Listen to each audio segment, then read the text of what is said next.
Assalamualaikum warahmatullahi wabarakatuh. Salam sejahtera and good day.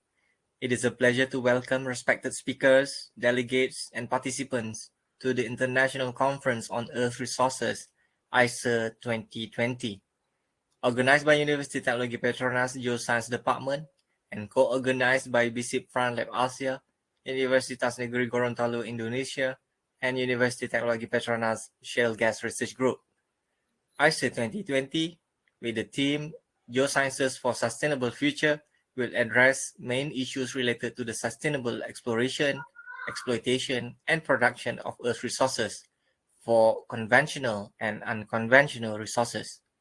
We have three prominent plenary speakers for you, with topics centered on knowledge, roles and challenges, as well as solution work for sustainable development of Earth resources.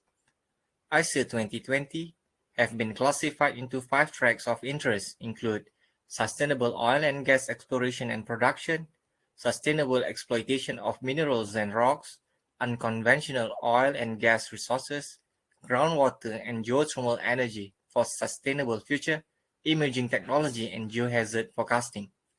On behalf of Icer 2020, we would like to extend our sincere gratitude and appreciation to Icer Lab Asia, Universitas Negeri Gorontalo, Indonesia, and University Teknologi Petronas Shale Gas Research Group for your support as Icer 2020 co-organizer.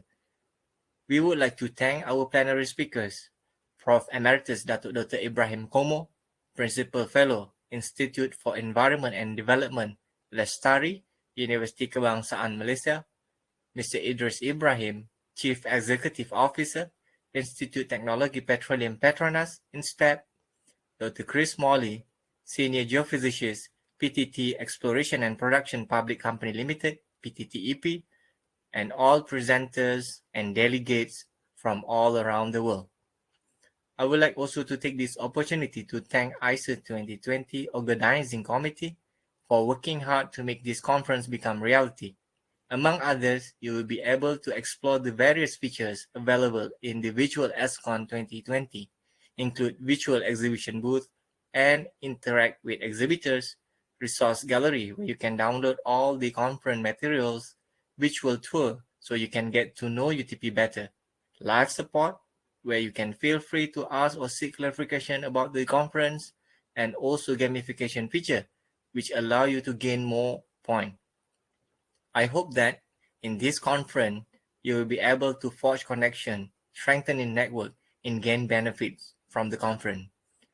Be a part of one of the largest congress in the world and have an enriching time in ESCON 2020.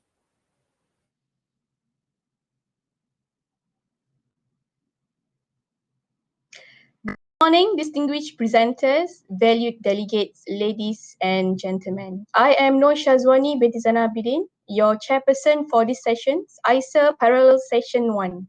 Together with me today, I have Dr. Maman Hermana and Mr. Shaufi Sokiman, who will be assisting me to ensure that the sessions run smoothly.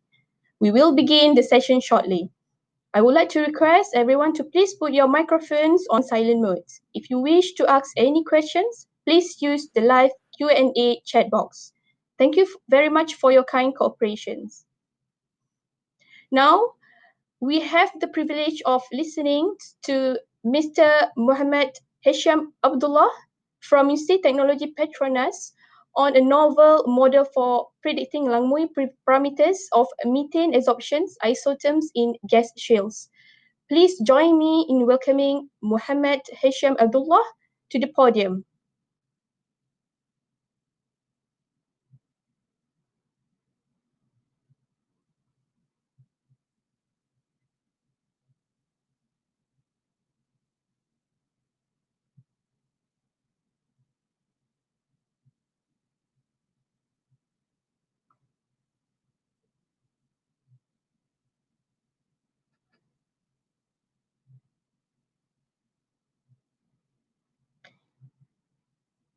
Yes, Mr. Muhammad Hisham Abdullah, you may start your presentation.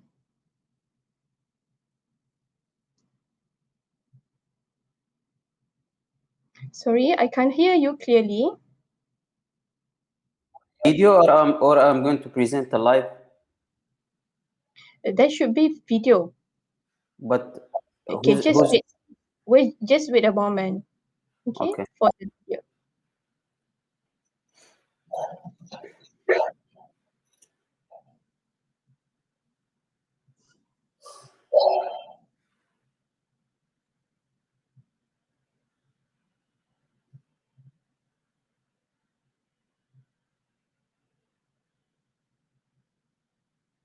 Okay, ladies and gentlemen, due to the unforeseen and avoidable technical problems, we have to move on to the we have to move on to, or we have to let the sessions goes live, okay, with Mr.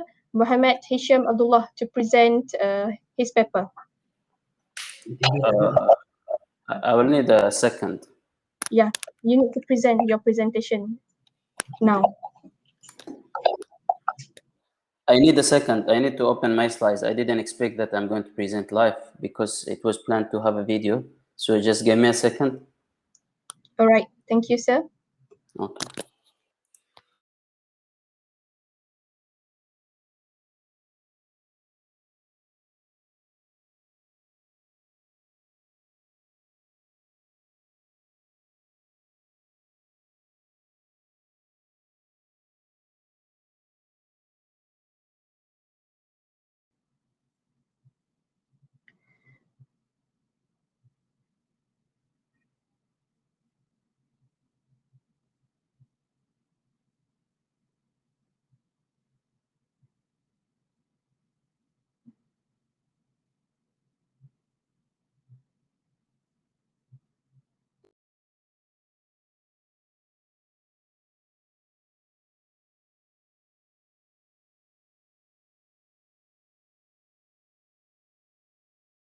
All right, ladies and gentlemen, due to unforeseen and unavoidable technical problems, we have to. Okay, are you ready, sir, with your Yes, presentation? I have a presentation. So just I'm going to share the screen Yeah. now, Okay, and thank you. yeah, and I will just go on. Okay, share screen. Window. Okay. So good afternoon to everybody, or good morning. And yes, is it okay? The setup is fine. I can start. Please. So yeah, I'm Hisham Abdulillah from the Shale Gas Research Group at the University of Technology Petronas, and yeah, I'm going to present uh, this study, which will look into the absorption of a liquid onto shales. And here is gonna be the flow of my presentation. I will start off with a brief introduction, and I'll go to introduce the methods that we followed. I will go to the results and conclusion. Excuse me, Mr. Hisham, we couldn't see your slide now.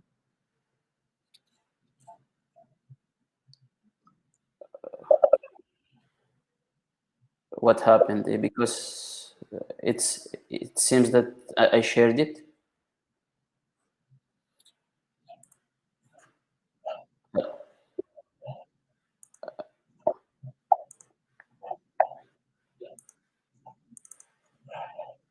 Do you see it? Not yet.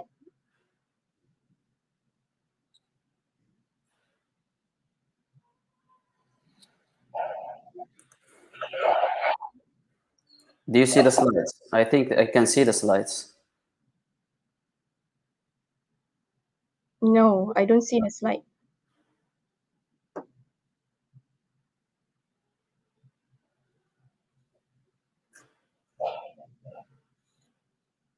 Anyway, can I send you the link of the video? You can just play it. Yeah. Okay, I'll throw it in the chat box. Okay. It's So, Mr. Hisham, I think let we proceed with the second presenter. So he will be taking place your slot, and you will be taking place his slot. Yeah. okay, but I have another session that I need to go. Yeah, it's okay. I think yeah, you can go on, All right. please. Thank you, sir. You're welcome.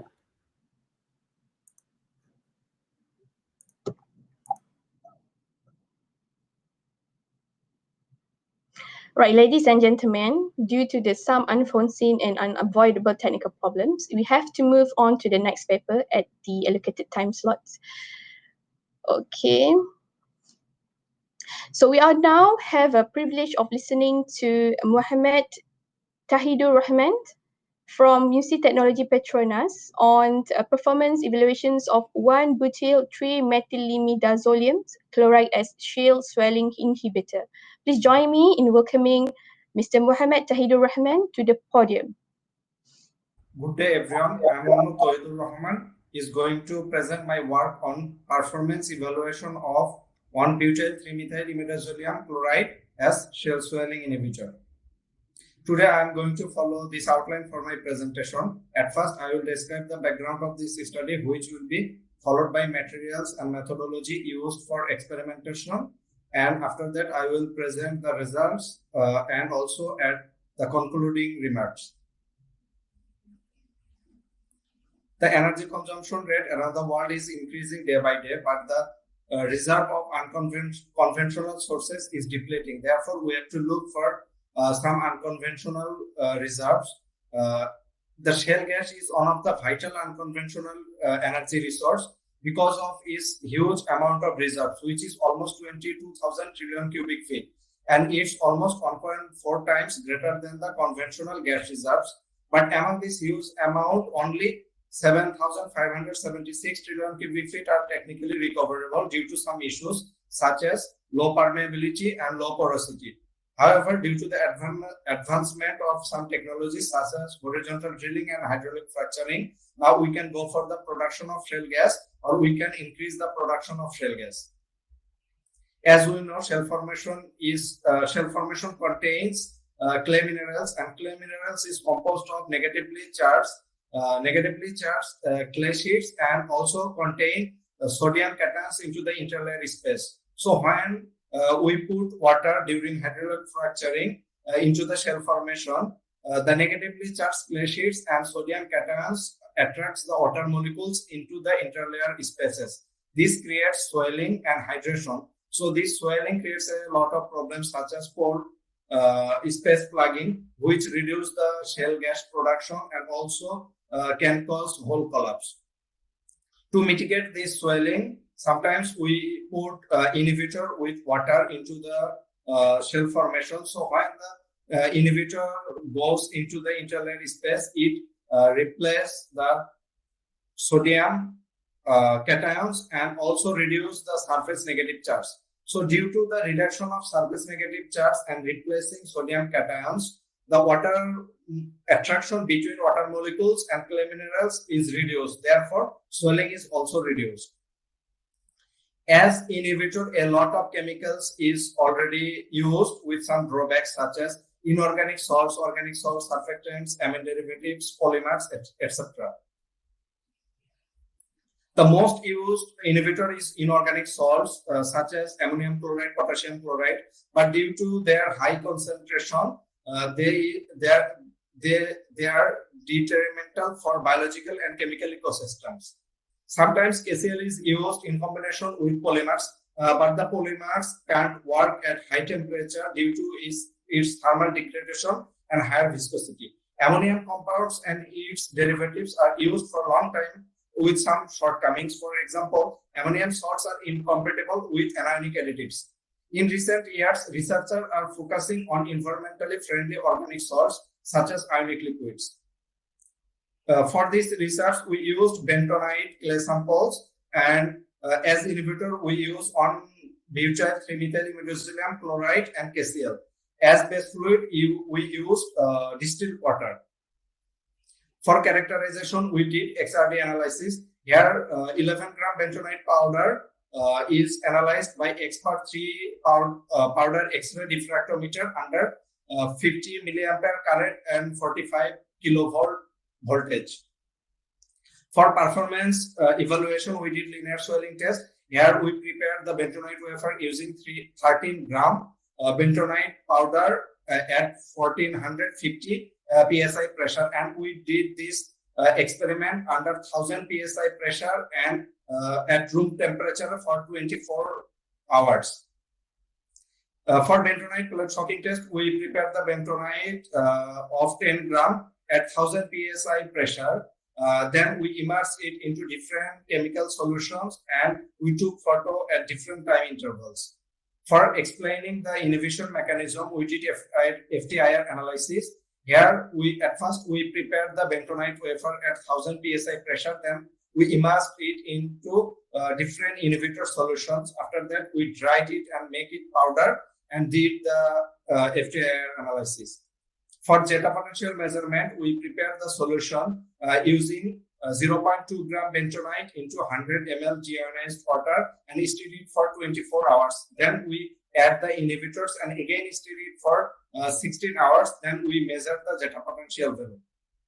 From XRD analysis, we found that our bentonite is fully composed of monilonite, which is swelling type of clays, and the interlayer space was 12.17 Armstrong. These three curves represents the swelling curve for distilled water, KCl, and bemium chloride. The swelling test is done to investigate the swelling inhibition performance of bemium chloride, and lower swelling value represents good inhibition. The swelling rate for water was 61.40%. After incorporating 3% KCl, the value reduced to 52.90%, and the inhibition efficiency was 13.84% for KCl. On the other side, the swelling for 2% bemium chloride was 49.50%, and the inhibition efficiency was 19.38%. So from here, we can see that the bemium chloride shows better inhibition performance than KCl. These are the some of the photos from bentonite pellet shocking test. The first row represents the bentonite wafers immersed in water. Second and third row represents bentonite plates immersed in 0.5 and 1% bemium chloride respectively. So from the first row, we can see that these bentonite wafers are looking muddy. This demonstrated hydration of these bentonite wafers, and due to this hydration, the swelling in water is higher. But the second and third row shows that these bentonite wafers are not looking muddy and it's looking like splitted. So this phenomenon demonstrated less hydration and swelling in bemium chloride solutions. These are the FTIR spectra of bentonite, KCl bentonite, and bemium chloride bentonite composites. So here it's showing some significant bonds present in this spectra. So from here we can see that at 1642 peak region, the water deformation peak is good for bemium chloride and bentonite composites. So from here we can say that bemium chloride is good for water deformation. So the swelling will be less.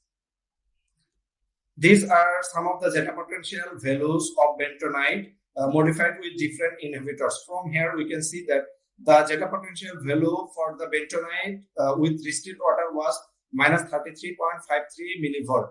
After incorporating KCl, the value becomes minus 21.94 millivolt, and with bemium chloride significantly especially for 1% bemium chloride, the value was minus 16.31 millivolt. So from here we can see that our ionic liquid bemium chloride can reduce the surface negative charge. If it can reduce the surface negative charge, the swelling will be also reduced, as less negative surface attracts the water molecules less. The linear swelling test demonstrated the superior inhibition ability of bemium chloride over most used conventional inhibitor KCl. Even at low concentration, bemium chloride exhibits superior performances through the absorption of the bentonite surface, which help it to make bonds between two interlayer surfaces. Also, the absorption reduced the negative surface charge, hence decreased the double electric layer repulsive forces, which eventually prohibited the shell swelling and dispersion. The results of this research indicated the potentiality of bemium chloride and expected to be used as an effective and high-performance shell swelling inhibitor during drilling and hydraulic fracturing operations in water-sensitive shell formations. These are some of the references used for this research.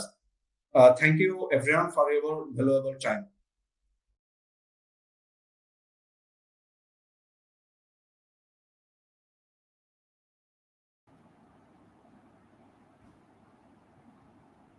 Thank you very much, Mohammed Tahidur, for this excellent paper. We now like to invite questions from the members of the audience. Dear delegates, please use the live Q&A stations chat box to write your questions.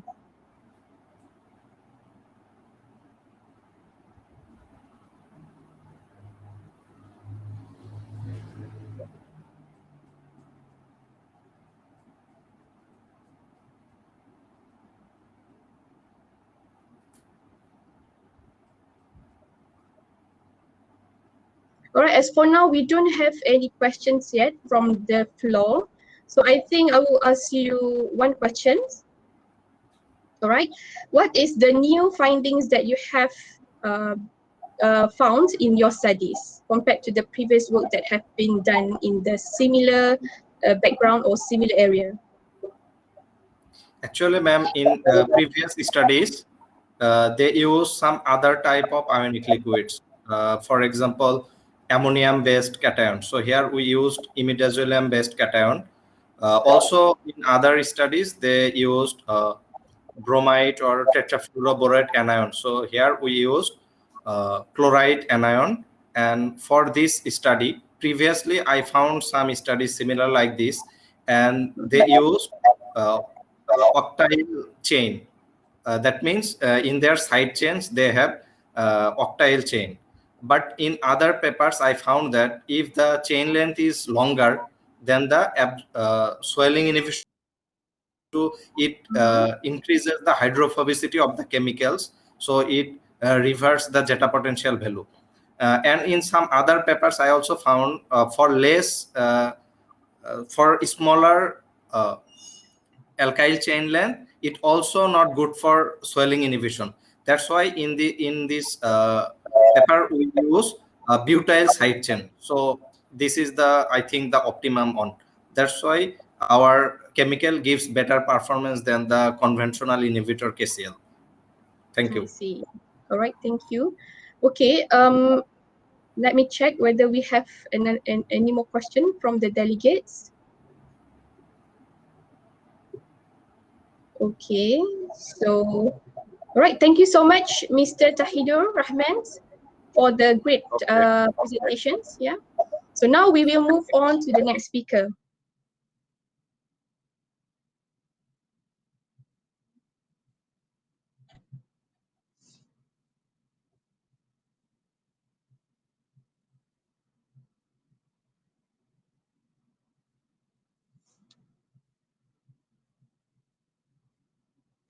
All right. We have now the privilege of listening to Muhammad Ikram Nawaz Khan from University Technology Petronas on boundaries and lithofacies of the Kati Formation, Southwest Perak Peninsula, Malaysia. Please join me in welcoming Mr. Muhammad Ikram Nawaz Khan to the podium. Assalamualaikum warahmatullahi wabarakatuh, and a very good day for the audience. My name is Muhammad Ikram bin Nawaz Khan. I'm from University Technology Petronas, Malaysia. And today I'll be presenting my paper in ESCON, Icer, which entitled Boundaries and Lithofacies of Kati Formation in Southwest Perak Peninsula, Malaysia. So the outline for today's presentation is I will start with the introductions, objectives, methodology, result discussion, and also the conclusion. So the introduction for this study is mostly to increase the contribution in both Paleozoic and Quaternary sediment in Malaysia. So the drive is Kati formation is a very challenging and a complex rock formation. This brings interest to the academic community, and also some of the factors that contribute to the Kati formation complexity, which are lack of the outcrop exposure, extreme weathering in the biotropical climate. So mostly the outcrop that we find in for Kati formation are mostly extremely weighted, and also there's not very much exposure. Mostly it is because of human activities, constructions, and redumping of the ex mining sand from the mining activities, and also the contact boundary are not very clear, mostly separated also dissected. So the objectives for this study is to evaluate the stratigraphy of Cartier formation, define the contact boundary between Cartier formation and also the different lithologies that we have in the study area, define the sedimentary phases of Cartier formation. So the methodology that used in this study is outcrop survey, visual mapping, sedimentology, and also stratigraphy. So the outcrop map, the study area is mostly in Perak, and it covers from Kuala Kangsar to Manjung and some into Intan and also Ipoh. So, but mostly is around Batu Gajah. So for outcrop number one, we have the outcrop that is heavily weathered, consists of grey shale with minor black shale in the bottom part.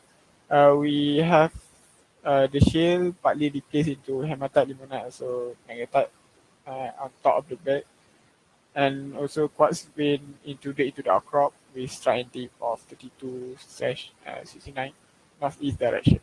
So we have the outcrop photo on the right side, the photo A, which is we can see it's covered with vegetation and so assembly weathered. And photo number B is the uh, iron in the shell which bended, and also the clean green shell that we have in the bottom part with some white clay material in between. So for this one is a quartz vein for photo number A, top left is quartz vein into the shell, and photo B are the iron concretions as the thin beds in the shell, uh, roughly from 0.5 to 2 centimeter in thickness.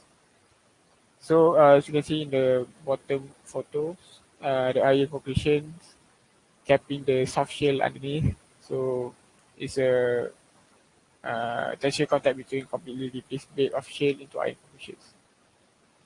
So these are the log for outcrop number one. We have a 28 meters of section, and on the bottom we have indefinite uh, that indefinite thickness, which we don't know the true thickness of the bed below. Okay, for outcrop number three, we have weather outcrop in Simpang Pulai to Taman Botani area. It consists of Cartier formation shale with red iron stain in the bottom and in contact with the Cartier sediment on top, and we have lateritic band in between.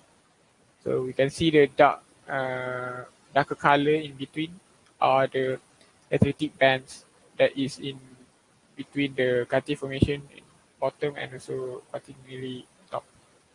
We also have some minor lenticular sandstone bits in the shale portion on the bottom. So these are the logs. We have the yellowish orange unconsolidated soil on top, the quaternary, and also the reddish iron concretion of from Cartier formation, which are the laterites, and with pebble size 0.3 to 3 cm diameter.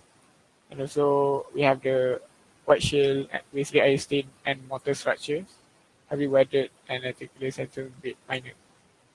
We can see on the photo number one here are the mottling structures by the in the shale, which is a very distinctive feature in Cartier formation.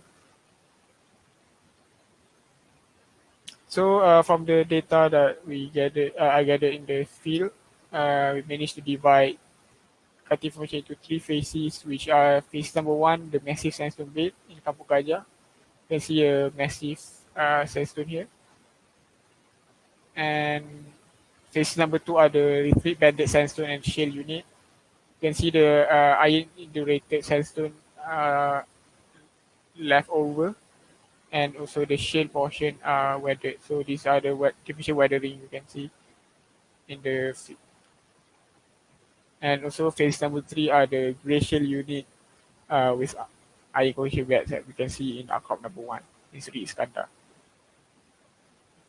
So with reference to the data that gathered in the field, again, Kati formation divided into 3 phases, which are the massive sandstone unit, phase number 1, phase number 2, rhythmic bedded sandstone and shale unit, glacial with iron cohesion beds, or phase number 3.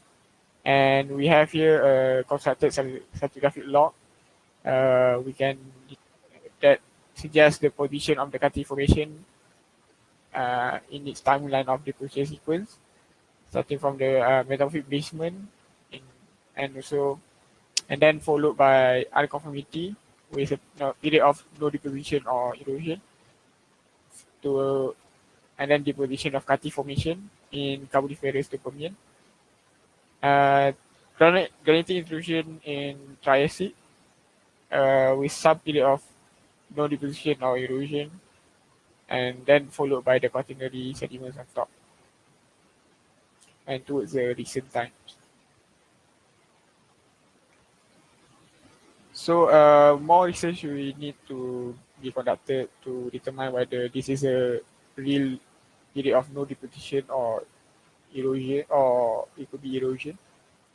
So that will follow in the future.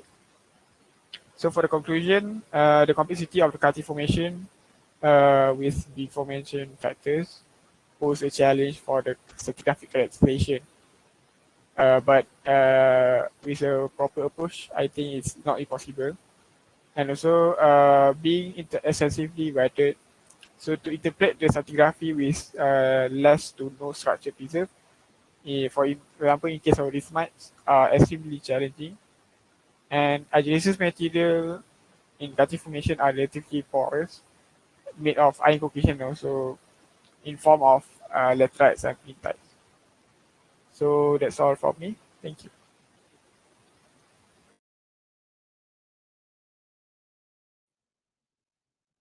All right, thank you very much, Mr. Muhammad Ikram, for the informative presentations. We now like to invite questions from the members of the audience. Dear delegates, please use the live Q&A session box to write your answer.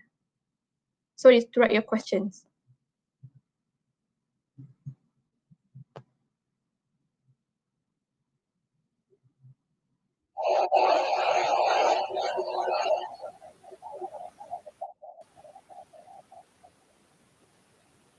All right, for now, we don't have any questions yet from the audience.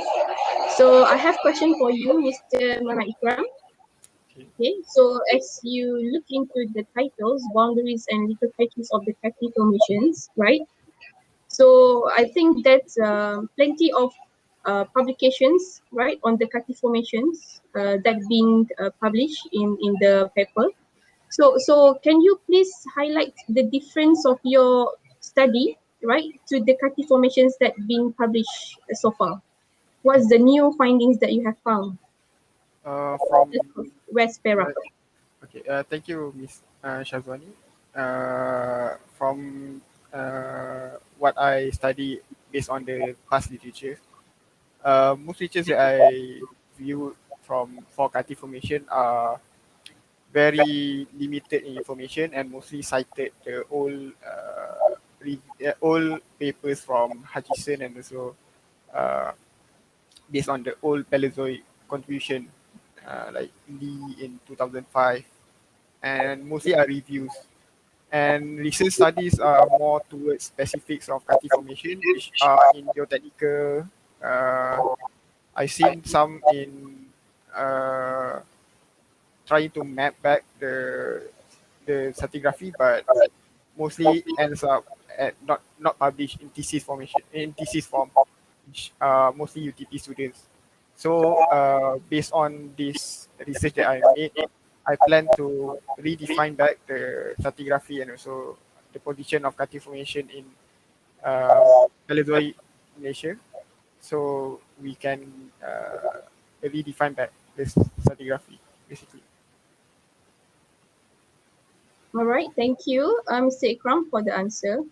Okay, can you elaborate further right, on the methods that you apply, yeah, to refine on the boundaries and also the stratigraphy of the Kati formations in that particular area?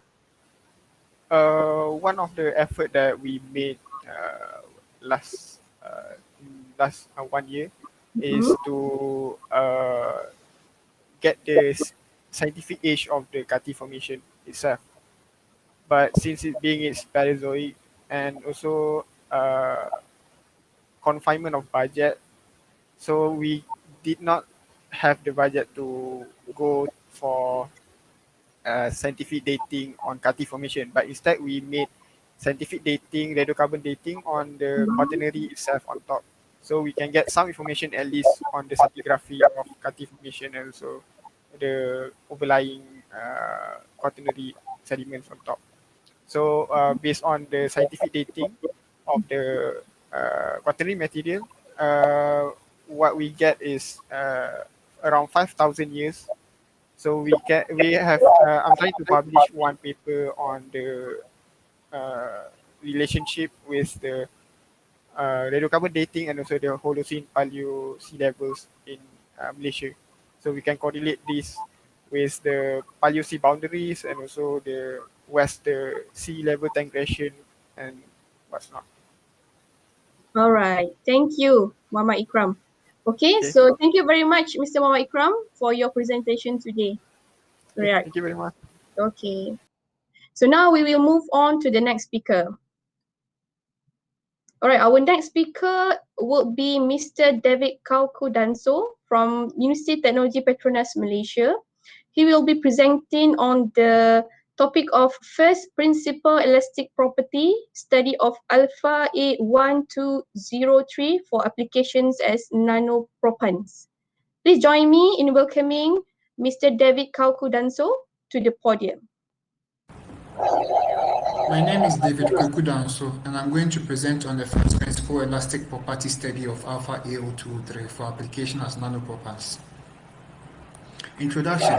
Increased demand for energy has drawn much attention to the exploration and development of unconventional well systems such as shale gas reservoirs. However, these reservoirs are characterized by low intrinsic permeability. Therefore, there is a need for reservoir well stimulation to increase the hydrocarbon flow in these reservoirs. Hydraulic fracturing and horizontal drilling are the main methods used in the economic exploitation of these reservoirs. High pressure slickwater flows are used to induce fracture networks in these reservoirs. And there are several microfractures ranging from micro to nano fracture waves that are created after hydraulic fracturing process. However, if these fractures are not propped or kept open by spherical solid particles such as propans, they tend to close and the productivity is lost with time. Due to the small nature of some of the fracture widths in the nanoscale, there is a need for nanopropans to be used in these uh, reservoirs to keep production to prevent production rapid production decline. With regards to micro-sized propans, field trials have reported success in optimizing fracture conductivity of these complex fracture networks. However, no nano-sized propans have been reported for field trials. Only a handful of experiments have been conducted on the feasibility of this technology. This could be due to lack of adequate laboratory studies and modeling in relation to nanopropan technology. Yekin et al. Have suggested the investigation of profit potential of other commonly used nanomaterials in fracture fluids, such as other forms of SiO2, Al2O3, zinc oxide, and titanium oxide. Currently, only fly ash nanoparticles have been investigated as potential nanopropane agents. Corundum, or alpha Al2O3, is a popular ceramic nanoparticle which has been used as a filler in nanocomposite systems and many other applications. It is worthwhile studying the elastic deformation behavior of these nanoparticles when subjected to pressure at the nanoscale. Density functional theory is a quantum mechanical method for calculating the lattice parameters, the elastic constants, and several mechanical properties of nanoscale materials. And it has been used in recent studies to even calculate the Vickers hardness of materials. The methodology, the input for us to use the quantum mechanical simulation, there's a need for us to input unit cell models and then assign parameters in the calculation of the total energy of the system, and then through that we do the geometry optimization to calculate the total energy of the system at the ground state, which corresponds to the lattice structures, and then the density and other fundamental material properties. From there we can, from the fundamental structures, we can extract the elastic constants by applying a set of strains and then recalculating the stress and fitting the gradient to the stress strain curve. Then from the elastic constants, we can further calculate the Vickers hardness and then the Young's modulus using the Voigt-Royce and Hill approximation scheme. These are the convergence parameters used in the optimization of the structures at the different hydrostatic pressures between 0 to 1 GPa at intervals of 0.25. These are the input unit cell models that were used in our calculation. The primitive cell was chosen for computational efficiency, and these are the lattice parameters that were predicted. We predicted with both the LDA and the GGA, and there was close agreement with the experimental of 5.128. There was generally 0.18 deviation of the experimental values, which is ideal for which is ideal. And then we did a compressibility study using the normalized lattice constant. We realized there was a decrease in the lattice constants at increasing pressures. So between 0 and 1 GPa, there was a 0.11% decrease in the normalized lattice constants and 0.34% decrease in the normalized volume. Therefore, pressure has an effect on the lattice or crystal structure. And these are the elastic constants, the zero pressure elastic constants. We've realized that the LDA showed more agreement to the experimental values presented by Gladden and Yes et al. Therefore, the LDA was further used for higher pressure statistics between the specified pressures, and we saw an increasing trend. We saw an increasing trend in the elastic constants and bulk modulus and shear modulus, which is graphically shown here. There was a slight increase in the elastic constants and the mechanical properties. And then we looked at the push ratio, which is the G over B ratio, which remained fairly constant in the brittle region. And then the hardness also increased with increasing pressures. Therefore, when the material is subjected to reservoir pressures, as the pressure increases, Vickers hardness or the resistance of the material to permanent deformation also increases, which is an attractive characteristic. In summary, the effect of pressure on the structural and mechanical properties of alpha AO2O3 have been studied using AB initial density function theory.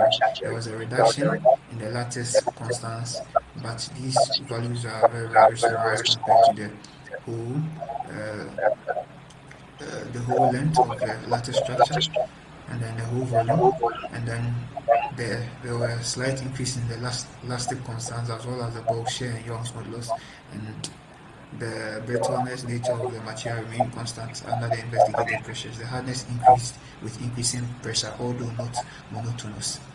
Thank you very much for your time.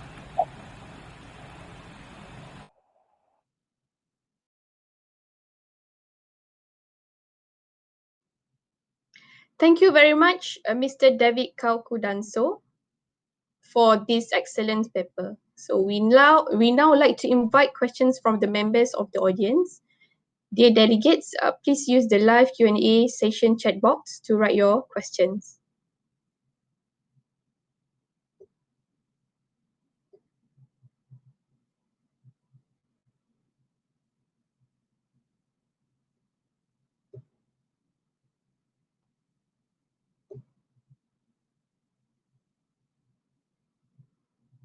All right, Mr. David. So far, there's no questions yet from the audience. So let me ask you my questions. Okay, so we have here questions from Kok Teng Link, all right, on the, he was asking, did anyone pump the nanopropan today?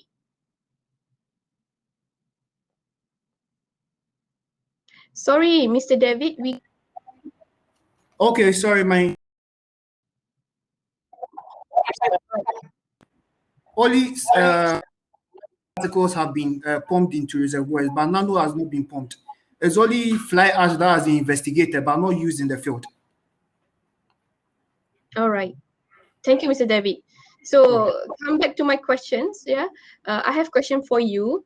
So as from the title itself, it was first principle elastic property study. So is it the first attempt you use this alpha A1203 for the applications?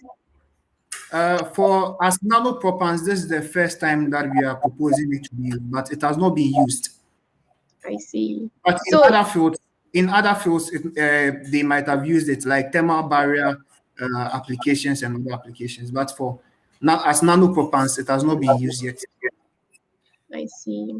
All right. How do you justify whether your data, right, is reliable? Okay, so first of all, we calculate at the zero pressure. We calculate the lattice parameters, and then we compare to earlier experimental works. If the lattice parameters agree, then we can further go on to calculate our elastic constant. All right. We also compare the elastic constant with experimental values that have been calculated. Zero pressure experimental values that have been calculated. And use that as a baseline before we do further calculations. Mm-hmm. All right. Okay. So my last question. All right. Any limitation while conducting this analysis? Because this is first attempt, right? So I'm sure there must be, limitations towards the end. Yeah, with the limitation, it's actually time consuming. When you are doing the calculations, it's time consuming. And sometimes to the expected results, you don't get them. So looking at the trend, for example, if you realize maybe you are doing a high pressure study and then you do maybe two simulations, and then the next one the pressure deviates from the trend, then you realize maybe there's something wrong. So you have to restart the simulation Mm-hmm. and then ensure that the parameters are the same. Mm-hmm. All right. Thank you, Mr. David Kokudangso, for the great Okay. presentation and answer. Okay. Thank you very Right. much, madam. Okay. So now we will move on to the next speaker. All right. Our next speaker will be Muhammad Rashid Mojin from Institute Technology Petronas. He will be presenting on evaluations of N-ethyl perfluoroalkyl sulfonamide as a thickener of supercritical carbon dioxide. So please join me in welcoming Mr. Muhammad Rashid Mojid to the podium. Good morning, all the dignitaries. I'm Mohammad Rashid Mojid, doing Masters in Petroleum Engineering at UTP. Today, here I am to present one of my research work titled as Evaluation of N-ethyl perfluoroalkyl as a thickener of supercritical carbon dioxide. Here is the presentation outline. First, we'll have the background of the study, then the problem statement and research objective, and later the methodology and discussion will follow the research objective. The Energy Information Agency of United States of America has found that there is 6,620 CF of recoverable shale gas all over the world. The left side of the screen, we see a graph of the distribution of shale gas all over the world according to the countries. On the right side, there is a production profile of shale gas in the recent years.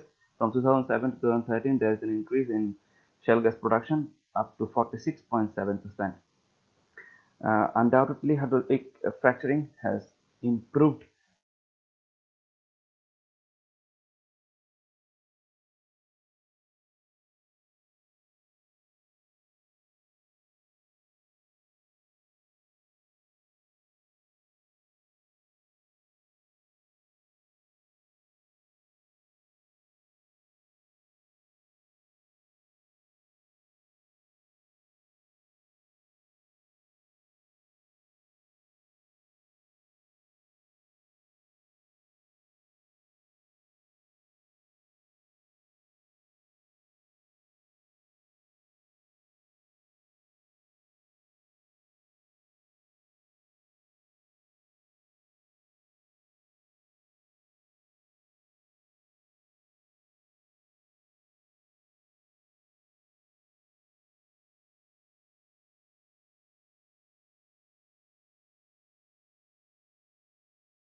in molecular shell model is not clearly understood. So our research objective is to characterize the physical properties of like post-cell distribution, porosity, and metric density of the shell surface. Then to investigate the thickening of supercritical carbon dioxide adding viscosity surfactant, and then to understand the absorption of this supercritical carbon dioxide, thickened supercritical carbon dioxide over methane on molecular shell model. This is our overall methodology. First, there will be characterization of shell surface. After finding the properties from there, we use this to validate the molecular shell model that we have made.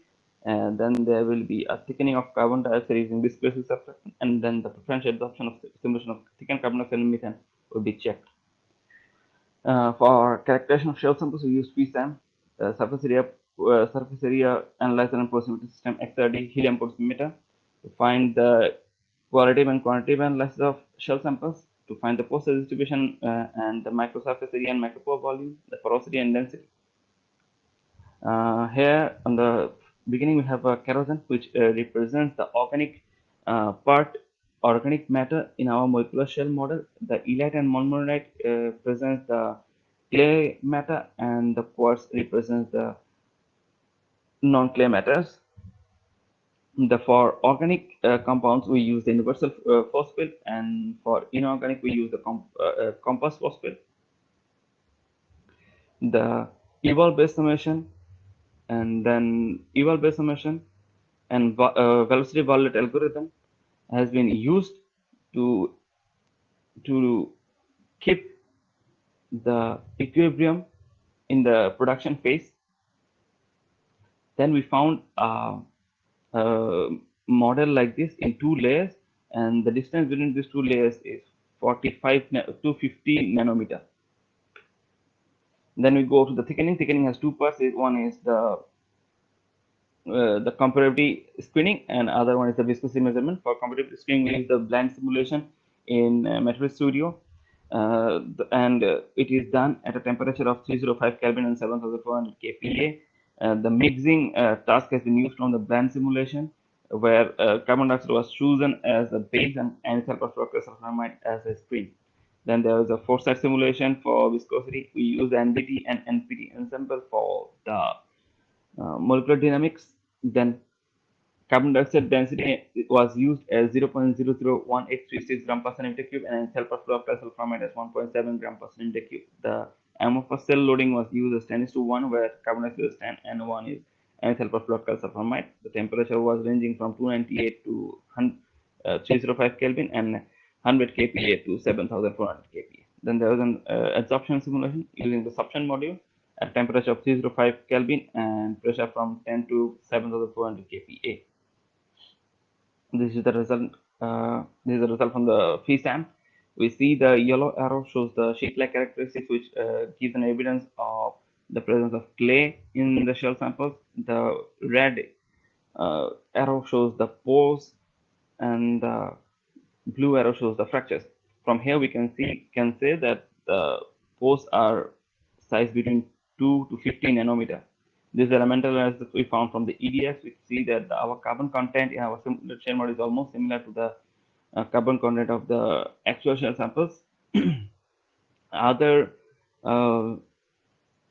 clay minerals in the actual shell samples is almost pretty similar to the similar shell model, except the calcium. Calcium is higher in percentage in actual shell samples, but in our similar shell model is pretty lower. This is because we only considered monmon and elite as a clay mineral in our similar shell model, but there are a lot of other clay minerals present in the actual shell samples.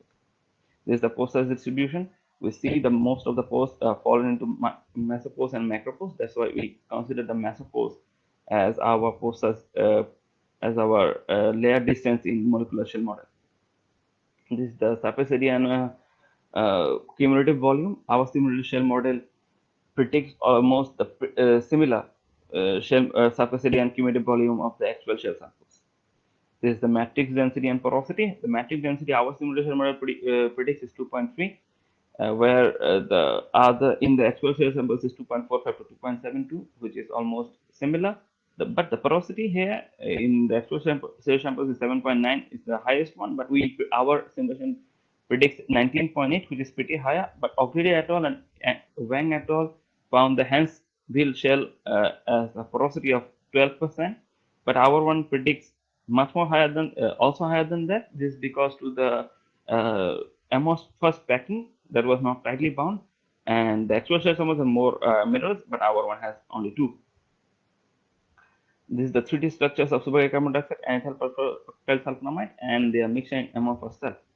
The solubility was checked by Shy parameter. Consequently, liquid is smaller Shy are the best solvent for the surfactant, and the sulfonamide is a Shy of 4.9 with carbon dioxide, which is considerably low, and it gives an above average solubility in carbon dioxide. If we check the viscosity of supercritical carbon dioxide is 0.005, and using the annual perspective sulfonamide, it increased 0.78, which is 156 times of the actual supercritical carbon dioxide viscosity. So our enthalpy factor sulfonamide can increase the viscosity. This is the absorption isotherm. We can see that in the lower pressure, at the same temperature, the absorption capacity of carbon dioxide and methane is almost similar, but when the pressure rises, the absorption capacity of carbon dioxide also rises. This is actually supported by the literature of Chen et al. In 2020. So our model is quite good at performance, and our thickened supercritical carbon dioxide shows much higher absorption capacity than the methane carbon dioxide. So we can say that anethyl perfluorocarbon sulfonamide is a good choice of viscoelastic surfactant for increasing the viscosity of carbon dioxide. This is a reference, and thank you for listening.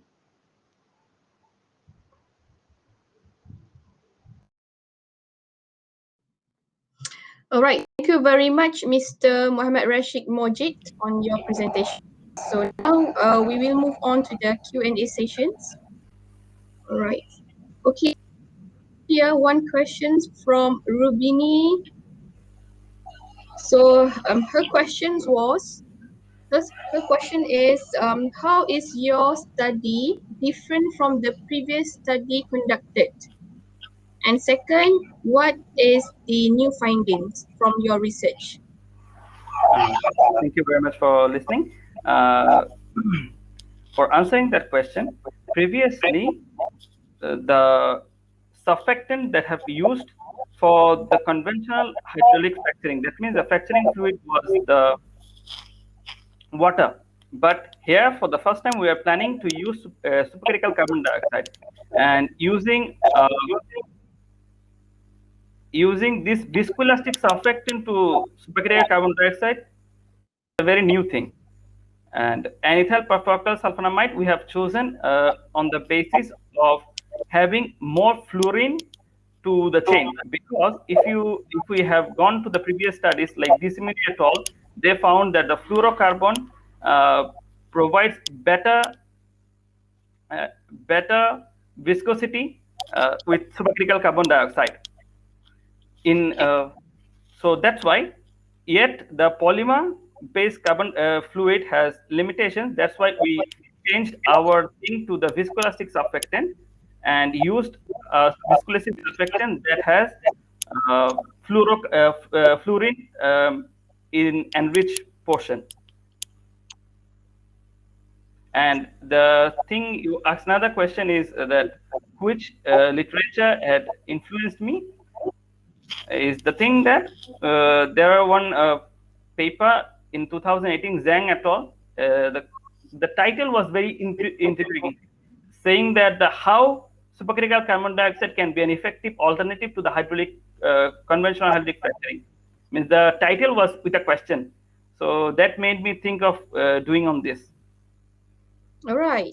Okay, thank you very much, Mr. Muhammad Rashid Mojid, for your excellent presentations. Thank you, ma'am. All right. So now we will move on to the next speaker. All right. Our next speaker would be Muhammad Mahudi from Institute Technology Petronas. He will be presenting on the geochemistry of Devonian black shales from northwestern Peninsula Malaysia. Please join me in welcoming Mr. Muhammad Mahudi.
Mana dia ni? Good morning, my name is Syed Mohammad Ibad and I am here to present my paper entitled with Geochemistry of Devonian Black Shale from Northwestern Peninsula, Malaysia. As we noted, geochemical characterization of clastic sedimentary rock indicate their chemical composition, mineralogical composition, weathering intensity, and geological evolution, all of which provide information about the tectonic evolution of the depositional basin. Previous studies suggested the preservation and accumulation of shale gas were determined by structural activities, tectonic setting, and sedimentary environment. This geochemical study we have done on the Western Peninsula, Malaysia. On the Western Peninsula, Malaysia, substantial effort have been done to examine their petrographical, organic geochemical composition, hydrocarbon generation potential, as well as their methane sorption capacities, which can tell the shale gas potential of this area. We have already published our paper in which we have discussed the shale gas potential of this formation and other Western Peninsula Malaysia formations, and we have proved that these shale have a potential to become a shale gas reservoir. However, in this area, in this specific area, inorganic geochemical investigation are not being done that may reveal their depositional condition, paleotectonic setting, and provenance of this Sanai formation black shale. Therefore, in this study, we discussed the geochemical characterization of the Sanai formation shales in the Perlis Estate, which is located in northwestern Peninsula, Malaysia. The study area is located at Hill B, Kampung Guarjantik. Latitude and longitude it is given here. Based on the Devonian conodont, the age of the Sanai formation is designated to late Devonian. Brief discussion regarding the geological setting of stated formation are described in Ibad and Padmanabhan 2020. We have used XRF, ICP OES, and ICP MS for major trace and rare earth element analysis. We have done this experiment in Acme Lab, Canada. The major oxide found in this formation in these shales is majorly silica, aluminum, and titanium. Silica is ranging with average of 59.5%, followed by aluminum with an average of 15.8%. To compare the investigated sample of Devonian Sanai shales to well-known gas shale plays of China, we pay attention to silica, aluminum, and titanium content for selected sample set. As you can see in this figure, Sanai shale comprises the silica content less than Longmaxi shale and have greater than the other shales. Here you can see the aluminum content also. Aluminum content in the Sanai shale is greater than the other hot shale gas reservoir in China. Titanium content is also greater than the other hot shale gas reservoir in China. Come back to silica content. As we can see here, silica content is greater than the Exoge shale and less than the Longtan shale and greater than the Wungfing shale and less than the Newton shale. All these shales are potentially now producing the shale gas and have a potential basin. So by comparing Sanai formation silica content, aluminum content, and titanium content with these shales, we can see whether these Sanai shale having a potential to become a shale gas reservoir or not. Here you can see that the aluminum content of Sanai shale is greater than the other shale of China, which reveal the fracking potential. It must be a little difficult because the clay content in Sanai shale is greater than as compared to those who are producing shale gas reservoir. Furthermore, when compared with other hot shale around the world, we have compared the Sanai shale formation shales with other shale around the world, such as the Devonian Mississippian shale, the Newton shale, and the Marcellus shales from the USA. What we have found here that all these shales have a greater content of silica and moderate content of aluminum, but the rare or absent content of calcium oxide. The Devonian shale also having the same type of composition as compared to the other hot shale gas reservoir in the world, such as the Devonian Mississippian and the Marcellus shales. Trace element and rare earth element have been found also in the Sanai shale, with the barium content is increasing and the highest content of barium found in all these shales with around 1150 ppm. trace and rare earth element found in relatively higher concentration compared to other trace element with average of greater than 100 ppm. Other trace element occur in relatively low concentration with average of less than 100 ppm. As you can see that in all 10 shale samples of Sanai formation, we can found that the barium content is excessively high in all shale. While other rare earth trace element found in the relatively less as compared to the barium. By using all the major oxides, rare earth element, and trace element composition, we have elucidated the salinity and the redox conditions and the tectonic setting of the Sanai formation. We have revealed that the all stated shale samples having low SRBA content, which is less than 0.5, indicating low salinity and a warm humid climate. The vanadium and nickel ratio in the Sanai shale is ranges between 0.811 to 229, indicating oxic to anoxic condition were prevailing during the deposition of Sanai shale. While the calculated vanadium and nickel ratio of SA shale varies between 0.44 to 0.97, suggested the Sanai shales were deposited under dysoxic to anoxic conditions. In the present study, generally a negative EO anomaly and a wide range of anomalies stated in black shale of Sanai formation ranges between 0.49 to 0.62, which may suggest the active tectonism persists during their deposition. For the provenance setting, we have used the rare earth element ratios.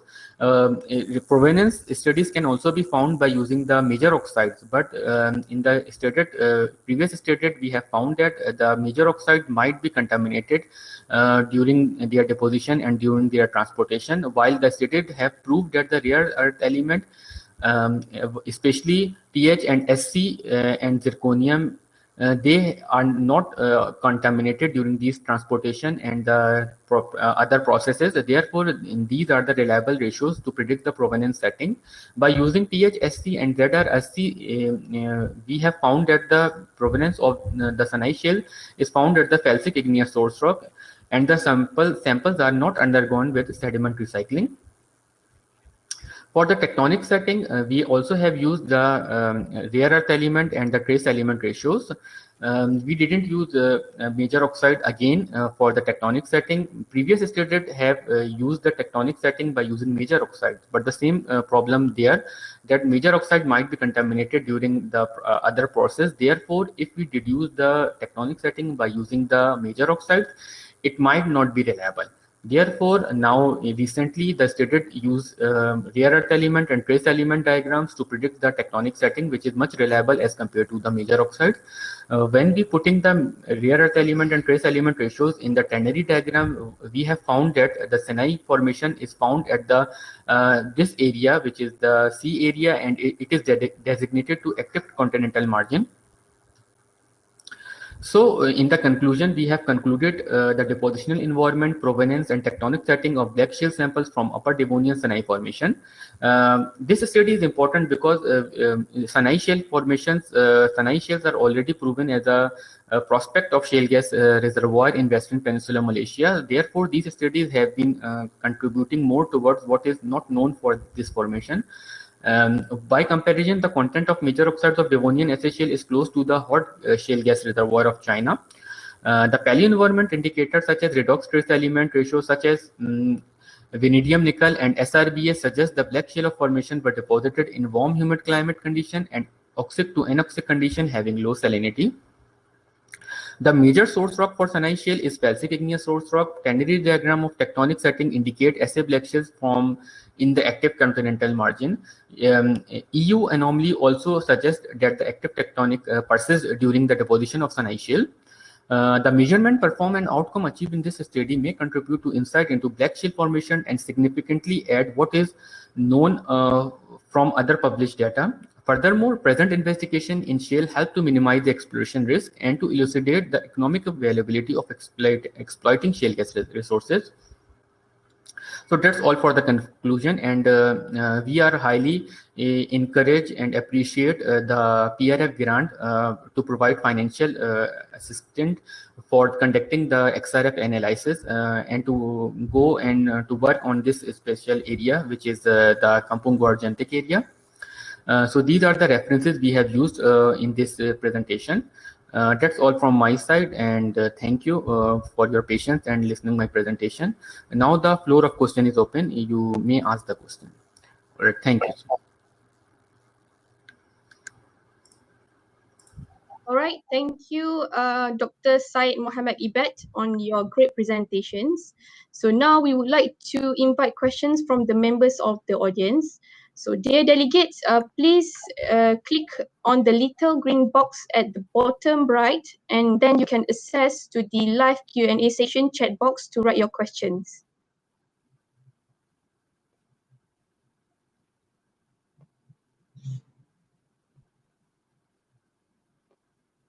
All right, so while waiting for the questions from the audience, I would like to ask you, Dr. Ibad, on the black shells that you are currently studied. Okay, from your findings, can you put in comparisons the one that you found and previous paper has found, especially on the evidence of the black shells from the northwest Asia? Yes, previously some studies has been done, but it was on a very small scale. I think just one or two samples have been used previously in 2016, but those two samples was not used for detecting the depositional environment or paleoredox condition. So this study is beneficial as we have used more samples from more stratigraphic horizons. So therefore, this study can contribute toward what is unknown. It is already known from the stratigraphic analysis and paleo analysis, but not known from geochemistry perspective. So now it is evident, like previously it has already been proved that they are deposited in marine environment by basis of fossils study, but not known from geochemistry. So therefore, this study, furthermore, clarify the questions, which was previously not studied yet. All right, thank you, Dr. Ibad. So we have another questions here from Muhammad Afiq Safarin. On how thick is the successions and does it affect the viability of shale gas exploration? Okay, the current study was done on Kampung Guarjantik, Hill B. If we go there, so it was already a mining site. So the exposure was not much, it's just 1 meter, succession. I was found in the Kampung Guarjantik, Hill B. But it's written in, Mayor Hakif paper, which already published, the other side of the hill, which unfortunately I couldn't able to go there because of some restrictions. There they found a big, succession thickness, around 10 meter to 15-meter thickness they have found at that area. I couldn't go. These samples are belongs to hill B, which is just, I think, 1 meter at that time. It was maybe previously it was maybe some good thickness, but it, as I told you, it was a mining area, so might be some exploration have been done, and I just found 1 meter succession. Yes. All right, thank you, Dr. Ibad. So we have another one more questions from Dr. Zuha Zarif. Okay, what is the potential of shale gas in Malaysia? Okay, my PhD was I was studied only Western Peninsula Malaysia shales, respectively Perak, Perlis, Kedah, and Langkawi area. And my study comprises 7 formations in these 4 states. So what I have found that 3 or 4 formations such as Bandangriang formation, Sanai formation, and Timataso formation, and Kubang Pasu Kedah formation, they have a potential. When I compare their sorption capacities, their geochemistry data, their potential of hydrocarbon in terms of rock level, H1, H2, S1, S2 values, and even maturity. So they can be, if you can see my published papers, I already published last year, in which I talk about the shale gas potential of these formations. So I have done some studies regarding geochemistry and methane sorption capacity, in which I already compared these Western Peninsula Malaysia shales with other hot shale gas reservoir around the world. And those studies tell that they are comparable. These shales are comparable, and might be further study can, be a prospect, more questions need to be clarified, but further study should be done, but in the preliminary stages, such as the geochemistry way, inorganic, organic, maturity, and their clay composition, all those things already done, and it is comparable with hot shale gas reservoir around the world. All right, good. Thank you, Dr. Ibat, for a very comprehensive answer. All right, so I think we don't have from the audience. So thank you very much again, Dr. Syed Muhammad Ibat, on your excellent presentations. All right, thank you, thank you. All right, we come to the last sessions of our next speaker by Mr. Muhammad Hisham Abdullah. Okay. He will be presenting on a novel model for predicting Lamoille parameters of methane absorptions, isotherms, in gas shales. So please join me to welcome Mr. Muhammad Hisham Abdullah to the podium. Thank you very much. So I'm going to share the slides with you. So I'll do a live presentation. Do you see my slides? Hello? Doctor, yes, now it's coming. Okay, good. So yeah, good afternoon, everybody, and thanks for inviting me to present this. I will present this study which will look into absorption of liquid into shales from a surface analysis perspective. And I come, by the way, I'm Hisham Abdullah. I come from Shale Gas Research Group in the University of Technology, Petronas. And here is the flow of my presentation. I'll start off with a brief introduction, and I will introduce the methods and results and discussion, and I will conclude my presentation. Just to give a brief introduction about the topic, shale is a fine-grained sedimentary rock. It composed mainly of quartz, calcite, clays, and organic matter. There are also a few other minerals, but generally this is the composition of majority of the shales. And the fluid interaction between the fluid and shale interaction, it's not fully understood due to the heterogeneity of shale. As I said, it's composed of various minerals, so the surface is not homogeneous, and it is hard to fully understand how fluid and shale interacts with shale. Normally, wettability, it gives us an indicator about the preference of a surface towards a fluid. As you can see in this figure, it can be water weight or an oil weight. If the water is adhered to the surface of the pore, it is called the water weight commonly. And if the oil is adhered to its surface, it's an oil weight. But the weighting characteristics of shale is very complex to quantify because it's composed of many minerals, and it has also an organic matter. The methods that we used, and we wanted to compare between the two methods, actually both of the methods, they give us an indication of how a solid surface prefer a certain fluid, or it can absorb a certain fluid. Contact angle, for example, it is used to quantify the tendency of a surface to absorb or adhere a certain fluid. In this figure, there is a solid surface and a water droplet on the top of it, and it forms an angle. And if that contact angle is between 0 to 75 degrees, normally it's a water weight, and it's an oil weight if the contact angle is between 105 to 180, and a neutral weight if that is it fall in the middle of that ranges, having in mind that oil is the surrounding at this condition. But there are also other methods that can quantify such preference of a surface to adhere a water fluid, and that is maybe a spontaneous imbibition, it's called, of a fluid into the surface. It can quantify how a certain surface adhere or absorb a fluid. For example, in hydraulic fracturing, water is the main, the composition of hydraulic fracturing fluid is mainly a water.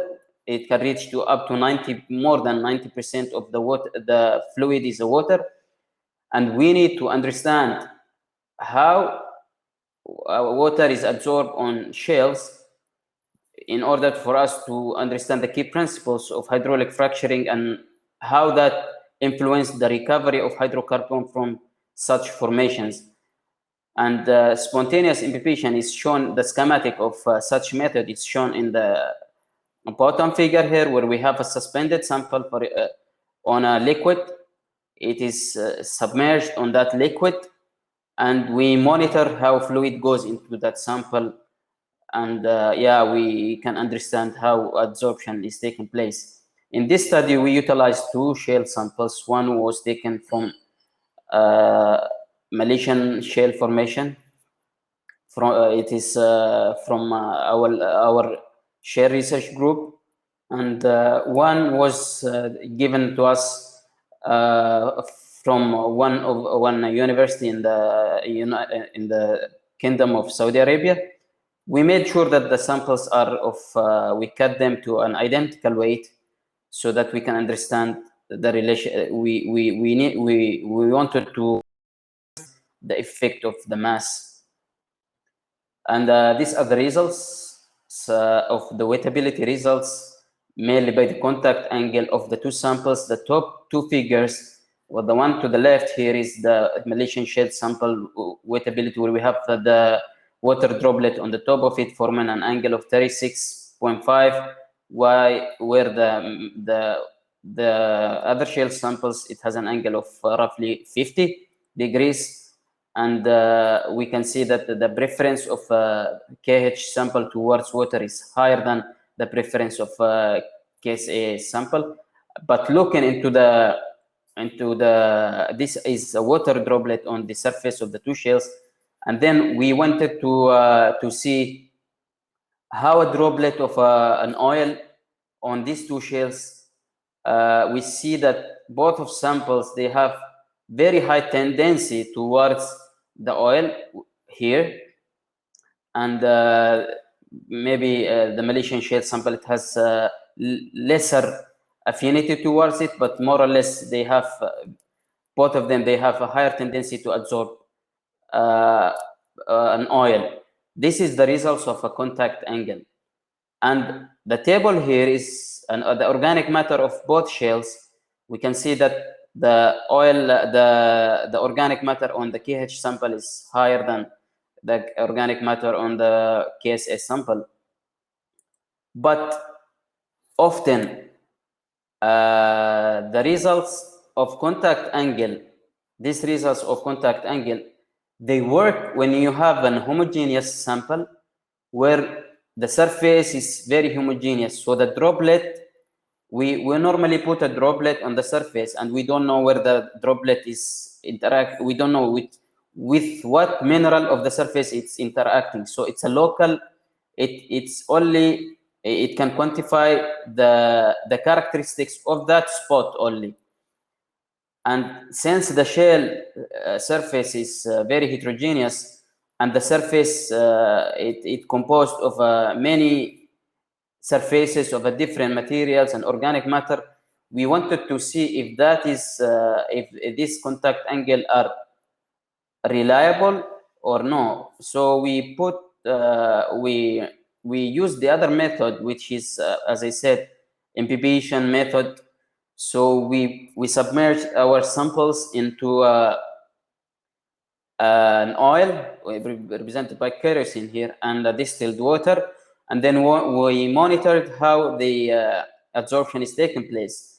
If you see that the green line here is representing the kerosene or the oil, how does it imbibe into the sample? And this is the first sample, KH sample. This result shows that the sample has more affinity toward water than to the oil, which is opposing the results that I showed here. And the other sample also shows that similarly, it has more affinity towards water than its affinity toward absorbing an oil.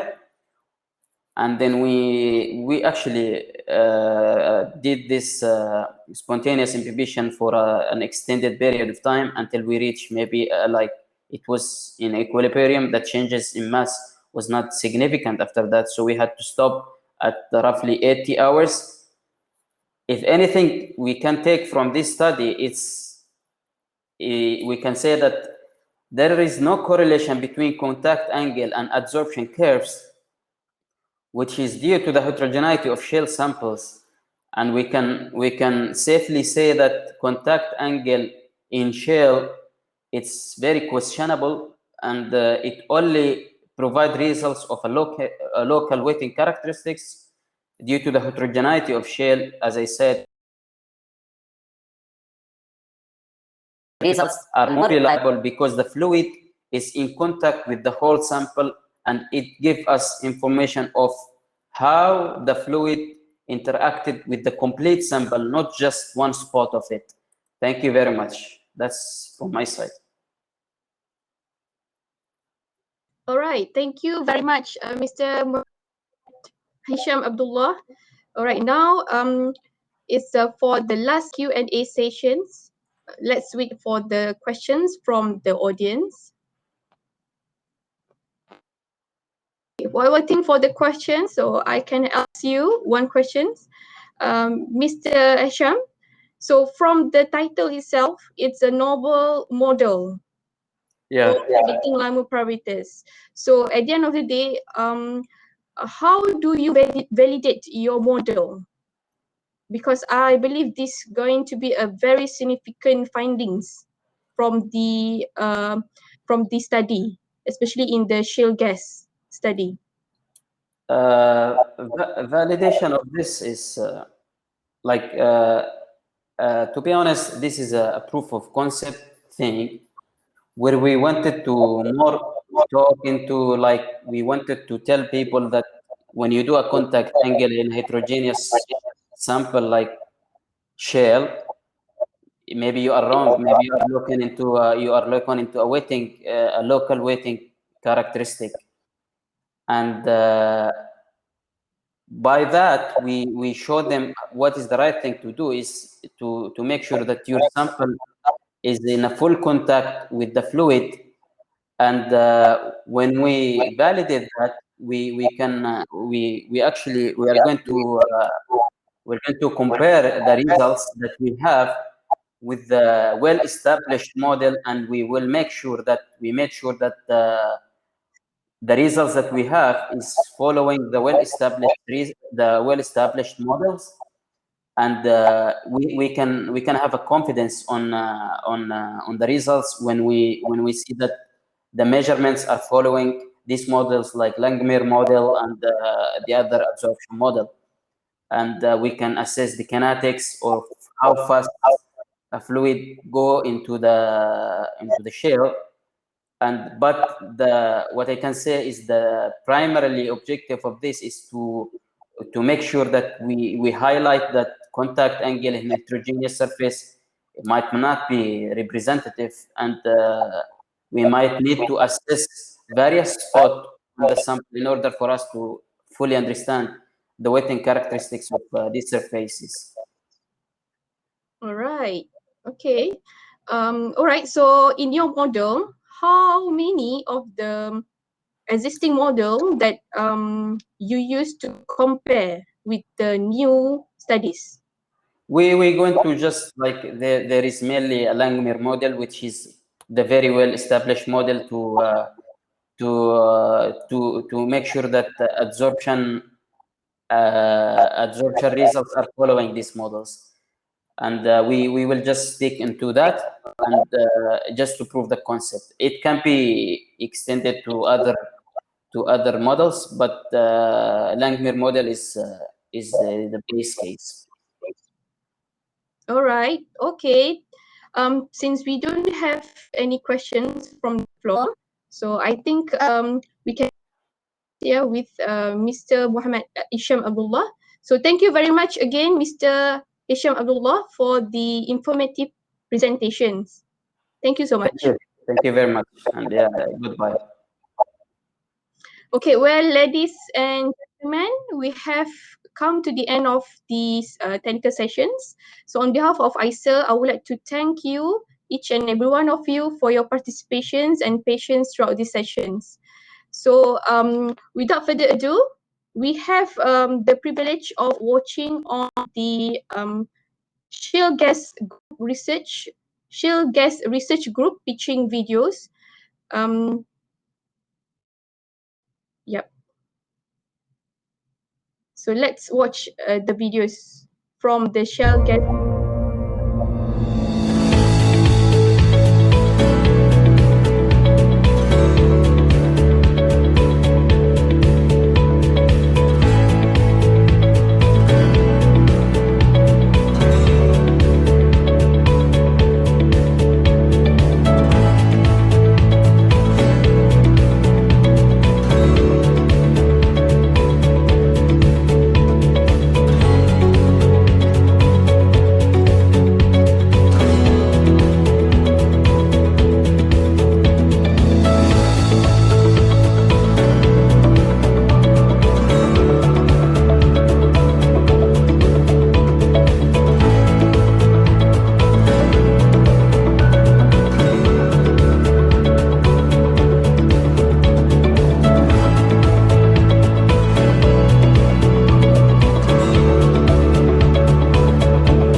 Assalamu alaikum and hi everyone. I'm Dr. Firas Abdul Karim, a postdoctoral researcher in Shale Gas Research Group. Upon completion of my PhD from Chemical Engineering UTP, I joined Shale Gas Research Group since 2018, working on CO2 and CH4 absorption and desorption on shale, studying the enhanced gas recovery opportunities. Very grateful for all the facilities and equipment that we have allow us to initiate and develop very novel and innovative research. Thank you. Hi, I'm Nadia, a research scientist at Shale Gas Research Group for almost 2 years now, and I'm currently working on shale gas characterization involving modeling and predictions. It's been quite an enjoyable role working at SGRG as we have a very diversified team of researchers from engineering, applied mathematics, and also geosciences. My research activities is on mainly gas hydrates and enhanced oil recovery. So under this MOU between our institute and this UTP Petronas, we have visited here and we are delighted with the research facilities of this UTP, particularly this R&D section. And I'm working there on mainly the unconventional reservoir resources, that is CBM and shale gas. In addition to that, the fracturing of different reservoirs. Come here to University Technology Petronas for some collaborative research, and for that I am very much thankful to our administrator and also Professor Icer. So here we have discussed actually for a different collaborative research. We have explored different areas where we can work hand on hand together and can explore more and more hydrocarbon energy from the different resources. I was a research attachment program student in Institute of Hydrocarbon Recovery, University of Technology Petronas. And surely I feel UTP will be a global leader when it comes to research and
can run up to 80 degrees centigrade and almost 150 bar.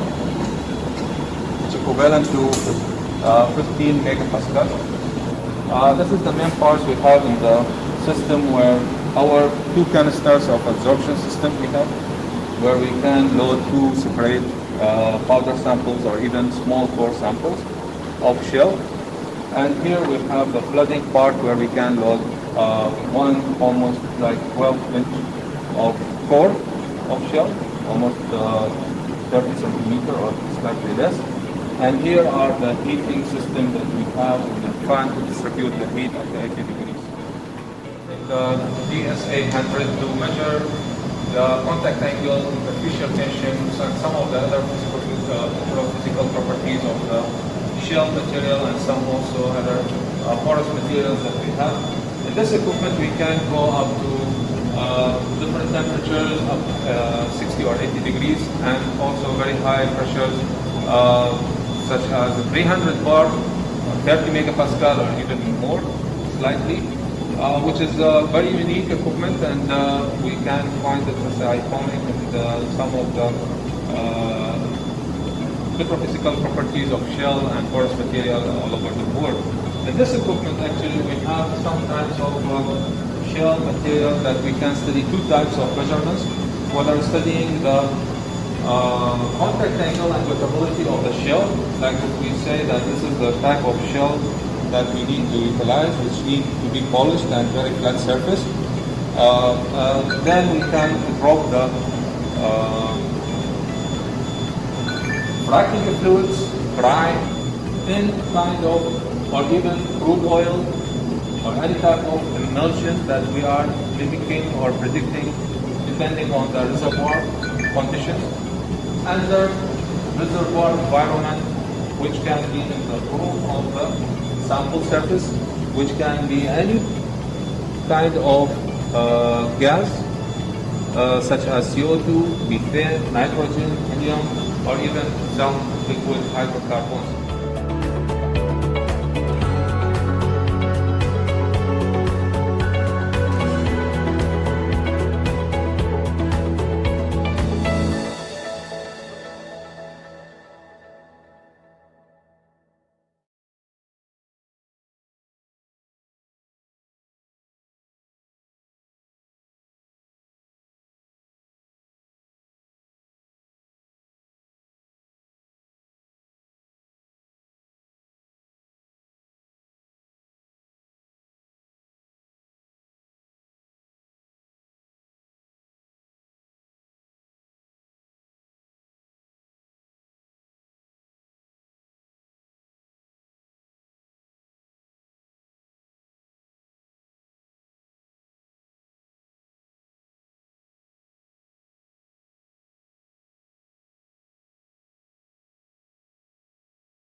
Assalamu alaikum and hi everyone. I'm Dr. Firasad Abdul a postdoctoral researcher in the Shale Gas Research Group. Upon completion of my PhD from Chemical Engineering UTP, I joined Shale Gas Research Group since 2018, working on CO2 and CH4 absorption and desorption on shale, studying the enhanced gas recovery opportunities. Very grateful for all the facilities and equipment that we have allow us to initiate and develop very novel and innovative research. Thank you. Hi, I'm Nadia, a research scientist at Shale Gas Research Group for almost 2 years now, and I'm currently working on shale gas characterization involving modeling and predictions. It's been quite an enjoyable role working at SGRG as we have a very diversified team of researchers from engineering, applied mathematics, and also geosciences. My research activities is on mainly gas hydrates and enhanced oil recovery. So under this MOU between our institute and this UTP Petronas, we have visited here and we are delighted with the research facilities of this UTP, particularly this R&D section. And I'm working there on mainly the unconventional reservoir resources, that is CBM and shale gas. In addition to that, the fracturing of different reservoirs. Come here to University Technology Petronas for some collaborative research, and for that I am very much thankful to our administrative and also Professor Icer. So here we have discussed actually for different collaborative research. We have explored different areas where we can work hand on hand together and can explore more and more hydrocarbon energy from the different resources. I was a research attachment program student in Institute of Hydrocarbon Recovery, University of Technology Petronas. And surely I feel UTP will be a global leader when it comes to research in hydrocarbon recovery or petroleum industry, because it has international grants and extensive research facilities with very enthusiastic researchers. And it has a world ranking of 50 under 50 by QS Asia World University. So I think with having all these facilities, and it will be one of the best in the coming years.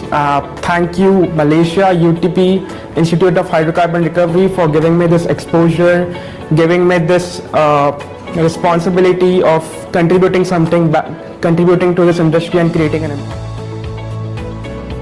My attachment here at Institute of Hydrocarbon Recovery is for 8 months, and my projects revolve around unconventional resources, mainly shale. My research attachment here at IHR has actually opened my mind up about the career options available, especially in the research and development sector within the oil and gas industry. IHR has the reputation of being a very quality research institute in Malaysia.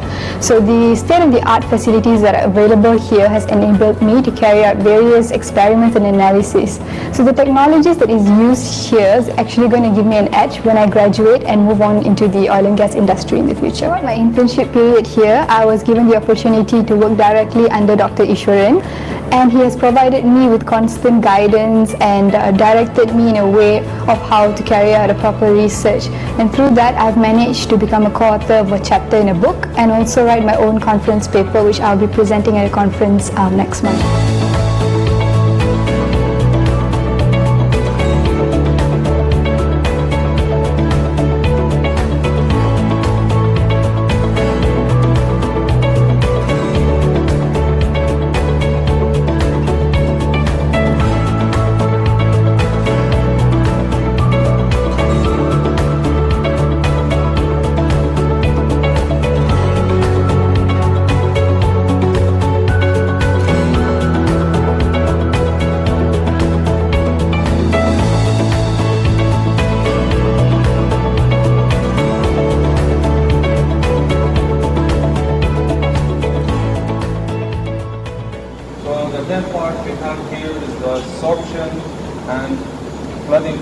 This system can run up to 80 degrees centigrade and almost 150 bar, which is equivalent to 15 megapascal.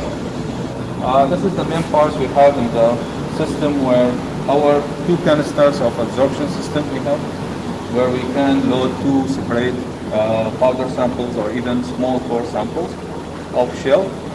And here we have the flooding part, where we can load one almost like 12-inch of core of shell, almost 30 centimeter or slightly less.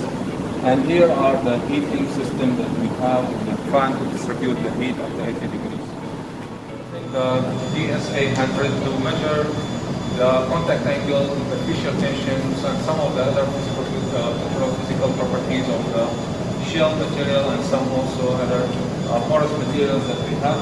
In this equipment, we can go up to different temperatures, up 60 or 80 degrees, and also very high pressures, such as 300 bar, 30 megapascal, or even more, slightly, which is a very unique equipment, and we can find it as iconic in some of the